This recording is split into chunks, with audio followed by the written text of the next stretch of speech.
What did I just say?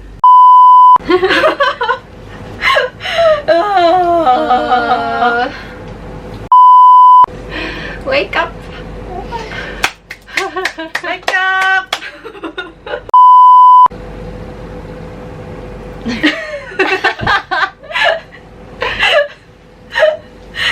Oh, what do I want to say? I'm so tired.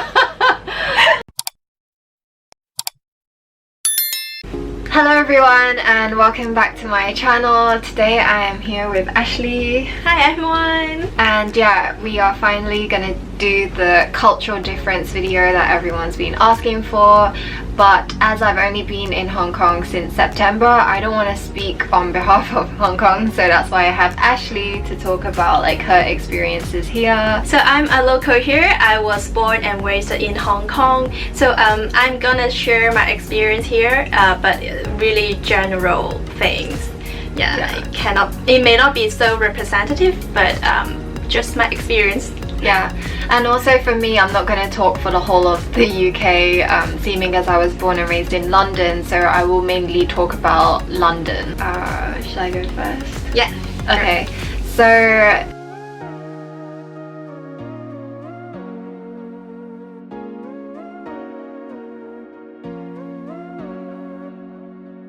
mannerism is quite important in the UK. I'll cover like food and restaurants first. Oh yeah, and eating at home. So if you go to a restaurant in the UK, you tend to queue up outside of the restaurant. You'll never really queue up inside unless it's a fast food place and you're just quickly grabbing something and like eating out. But usually at restaurants you would just take your time and be quite slow and it's not rushed. Yeah. In Hong Kong, so Hong Kong is a really busy city. So basically, we don't really have a slow manner or such a manner in Hong Kong because people eat really fast, especially in the fast food restaurant. People have to eat fast so that the table can be available for the next customer. And people also queued up inside the restaurant because they may just stand next to your table to wait for you to finish the food. So I think it would never happen in the UK, right? Yeah, definitely. I mean, it would be considered quite rude if you have someone like standing at your table waiting for you to finish your food, because I think like people will be quite conscious, like if someone's staring at them eating, or just like being rushed isn't like a thing in London. Yeah. And eating at home can be different depending on different households. I think the most common one is if you're a family, children will eat first and then the parents will eat after, and then sometimes the food is like totally different. Whereas like my house, for example, we all ate together, we all started eating at the same time. And yeah, then there's other families that have like TV dinner and then you would be watching TV whilst eating. So yeah, each house is like different. But I would say like one of the big differences is burping. Like if you burp at the table, you would definitely cover your mouth and say pardon me or excuse me. If you want to leave the table to go to the toilet or something, you ask like, may I be excused? Definitely like putting hands on the table and eating like this can be seen as quite rude. And Even at home? yeah, even at home, yeah. Or like being on your phone. I think like different houses have different rules, but this is like the most general one. Yeah, and I mean, usually the way people eat in the UK, we don't have like so many bowls and like we don't eat with chopsticks. We would have like a knife and fork and spoon for dessert, and then we would have food in the middle of the table, so it's like self-service. You have salad and potatoes and you put it all on your one plate. If you have like chicken and you have bones, then you would leave the bones on the plate, I mean. And yeah, so everything will be kind of like within your area and on your plate. and it's different in Yeah. Hong Kong? So in Hong Kong, we are quite casual and we are easygoing. At home, especially at home, we also sit together to eat together, but we don't really have a rude or manner. And usually we use some disposable or plastic table sheet put on the table, and we just put our bones or leftover on top. Especially for parents, they don't really cover their mouth when they burp or sneeze, especially at home. Yeah. What about like serving, because we have like serving spoons and fork for like food, but do you use like the same chopstick that you eat with to Oh grab yeah, food? sometimes we have, but maybe some family they're more casual, they don't care about this. Yeah. And also I realized that in the UK we do say sorry, please, thank you, excuse me, pardon me so much more. It's just we say it after everything, so even the smallest thing we'll say sorry, like we don't have to mean it, but it just naturally comes out of our mouth. And yeah, definitely after burping or something we'd say pardon me. If we did something wrong, we will say excuse me. So there's a lot more. So what about the public manner? How is it in the UK? I realized like over here in Hong Kong, like because it's so busy, people kind of just bump into you and they might say sorry, but I've never heard. Maybe just too quiet. Maybe, or maybe I just didn't understand them. But definitely in London, like even in a busy place like Oxford Circus or something, like we tend to try not to touch each other. There will always be this personal space around us. And also like staring at people can be considered as like really rude, so we just try our best not to look at anyone. And yeah, also just being loud, like if you're on the bus and playing loud music, that's definitely rude. Or if you're on the train and talking really loudly, like you're kind of like disturbing people around you. So, but then I think like it's similar with Hong Kong, like that can be considered as rude. Yes, as well. yes, same in Hong Kong. But I think we have less social distancing in Hong Kong. The streets are really crowded in Hong Kong, Yeah. and many people walk together. Yeah, you don't really have a choice. Like it's kind of Yes, it's always yeah. so busy. Yeah, less space. So it's quite common that we bump into each other, and we do say sorry, but maybe just quiet. Yeah, like if someone accidentally touches you here, you just have to kind of get used to it. But yeah, the reason why I brought up public manners is because that leads me on to the next topic, which is about like safety, street safety.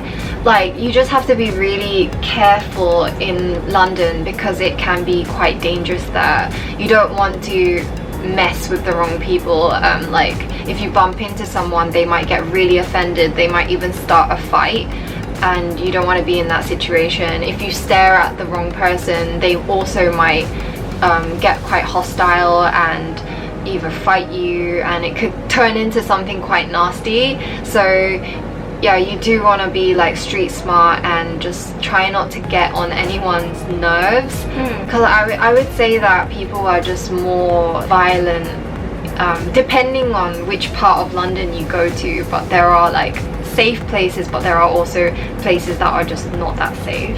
Is it more like at night is more dangerous? It can depend. Like actually during the day as well, there's a lot of robbery. Some people just don't care. Yeah, they are happy to make a scene in public. So yeah, you just, whether it's morning or daytime, nighttime, just always be careful.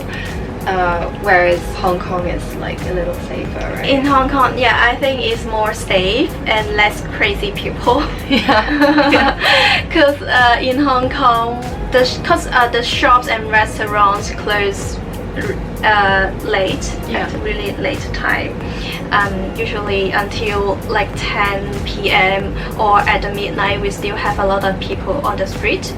So I would say it is more safe here I think it's different in the UK because the shops close early, right? Yeah, it closes much earlier than Hong Kong. So like where I worked in a department store, I think it closed at 8 p.m. So then after that, when it gets around 9 p.m, 10 p.m, the streets are already quite dark and because the shops are closing. So that's when all the crazy people come out.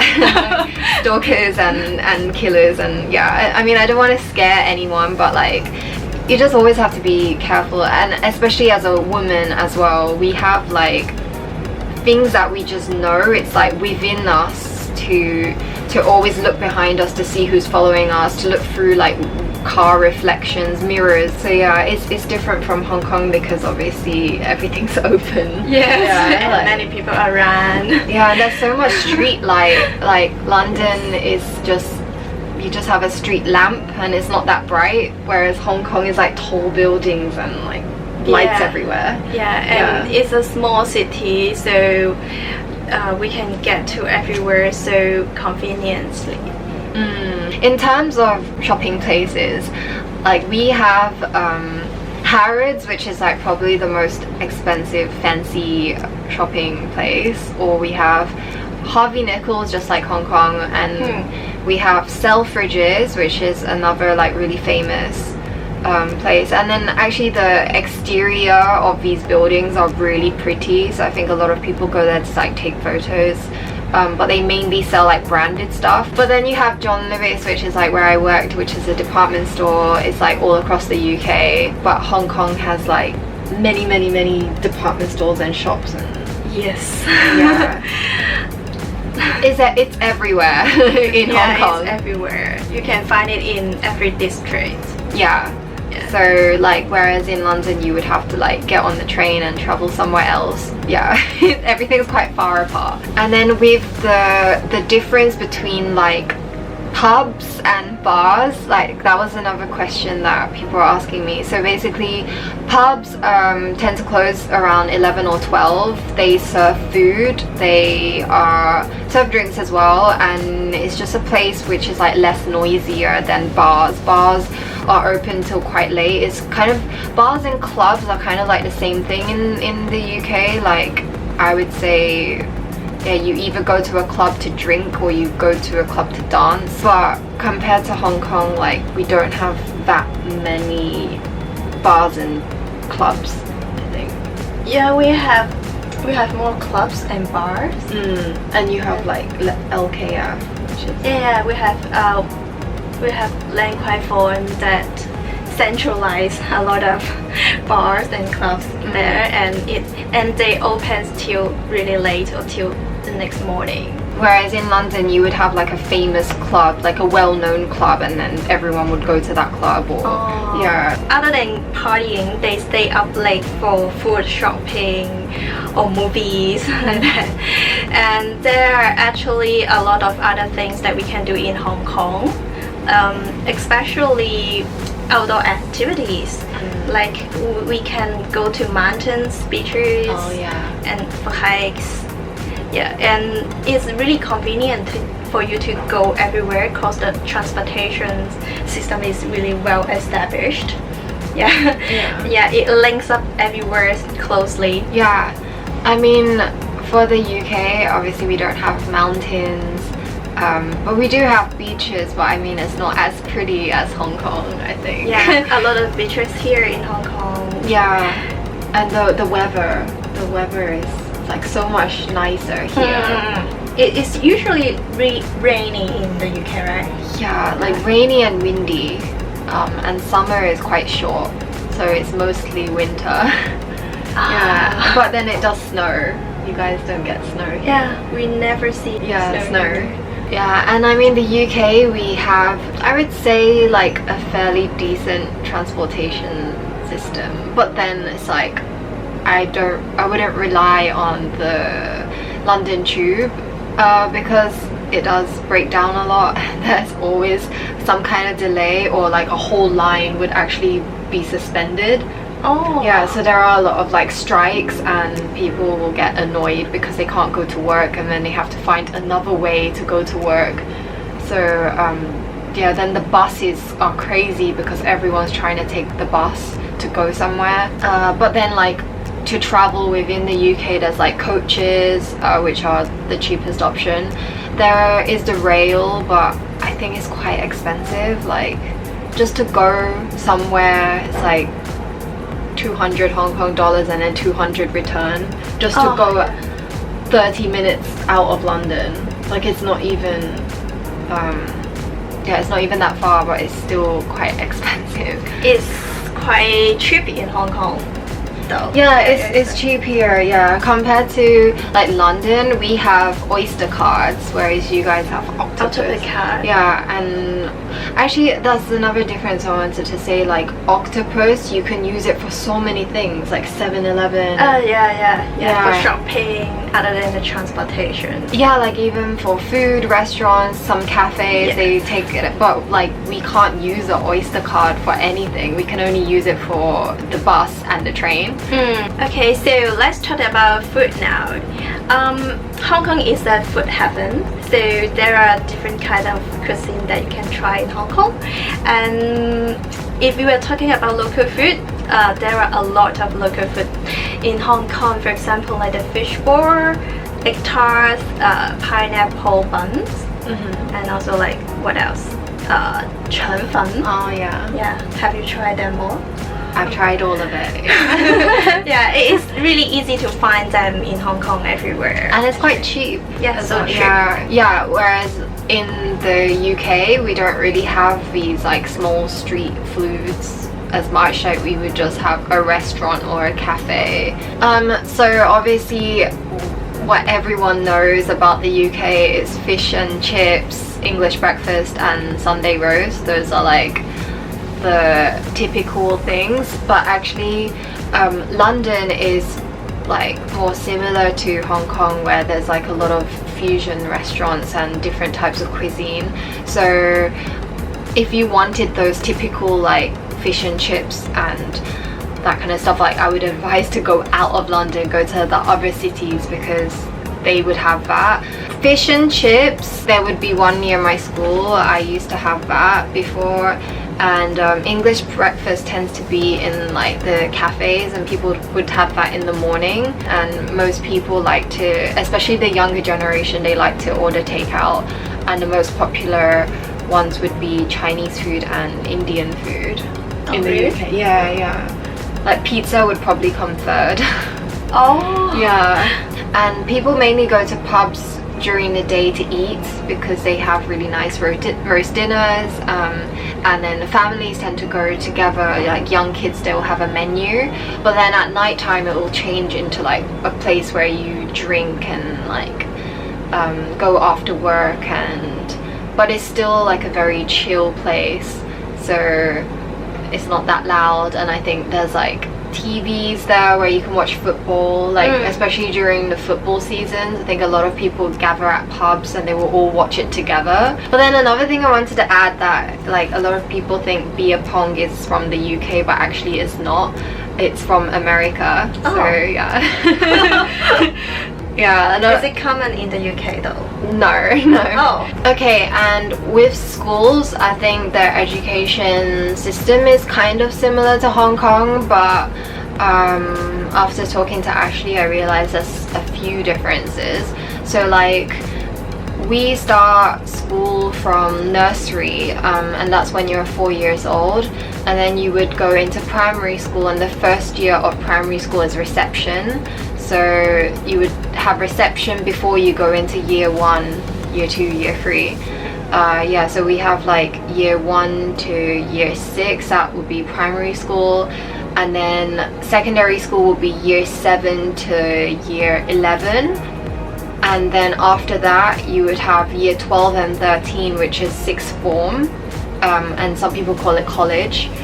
So yeah, you would do up to year 13, and then the next stage would be university. What about the language in the UK then? Languages, yeah. That you can learn in school? Yeah. So like we would start learning languages in secondary school, and my school, we only had the option of Spanish or French. But then other schools learn like German and something else, or there was even a school near mine and they studied Japanese. So yeah, it really depends on what school you go to. I know that if you go to a private school or grammar school, you probably learn more, and some are learning like Latin, which is like really difficult. So what about you? Like, what languages did you have to learn? In Hong Kong, we learn English and Chinese. It's quite standard among different schools. It's a compulsory subject to learn since kindergarten, from kindergarten to primary school and secondary school. And actually in university, you can learn other language, like the Spanish, French. So like you don't need to learn that in secondary school? No, not at all. We don't really have such subjects in secondary school actually, until university. Because I think it's like quite different in the UK. It's like whatever you learn in secondary school and in college, then you would have to bring that subject into university. Yeah. So like for me, I studied drama for GCSEs, then I did it for my A-levels, and then after that I was able to take that to university. And another thing I was going to add is that with schools, you have a state school, which is like government funded. That's like where I went, so it's free basically. And then you have to go to a school within your catchment area, so it can't be so far away from you. It has to be like walking distance, or not, yeah, at least 20 minutes away or something. But then you have grammar schools where you have to take an exam so that you can enter, and that one is also free, I think, but it's a better quality education system, and like you learn more languages, you do more subjects. And then you have private schools which you pay for, and it's very expensive. Yeah, we have private schools in Hong Kong as well. Expensive. And also international schools. So let's talk about jobs in the UK and Hong Kong. So in Hong Kong, there are many different companies, like of course the Chinese company, Hong Kong company, and also multinational companies. And their cultures are quite different. Like in the MNC, the multinational company is more flexible, more open-minded culture. And in the Hong Kong or Chinese company, they have strict rules, like you have to maybe arrive on time, really structured working style. So that's why for foreign expats, they tend to work in the MNC. And also the OT culture is quite common in Hong Kong. People would work overtime even though they do not get paid. But I think in the UK, people should have more work-life balance. Yeah, it's much slower. It's not as busy as Hong Kong. Overtime, you would definitely get paid for. People really don't want to do overtime, and I know people here in Hong Kong would work like 12 a.m. or even like after, and it's quite normal. Yeah. Whereas in the UK, I think even 2 hours overtime is too much, and like they would complain if they're not getting money. I'm jealous. Yeah, Hong Kong people are really hardworking. Yeah. They work till midnight, and some of them they get paid, some of them they don't. Yeah, and even after work, Hong Kong people, they still talk about money, how they can improve themselves, how to make more money after work. And so people, they would mainly just talk about gossip, like after work. People kind of just want to finish work and then go back to their social activities.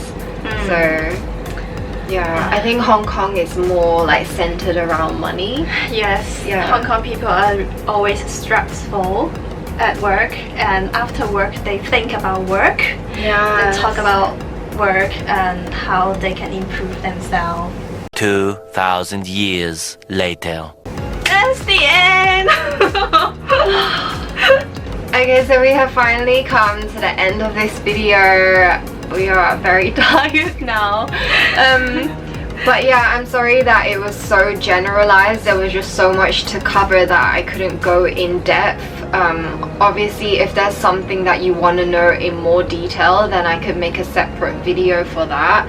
But like if you have any questions, please leave a comment in the comment section. I'm so tired, I don't even know what I'm saying. Yeah, and hopefully you'll see Ashley in another video. Yeah. We'll see you guys again later. Yeah, so thanks for watching. If you're new here, please subscribe as I upload every week. Okay, Bye-bye.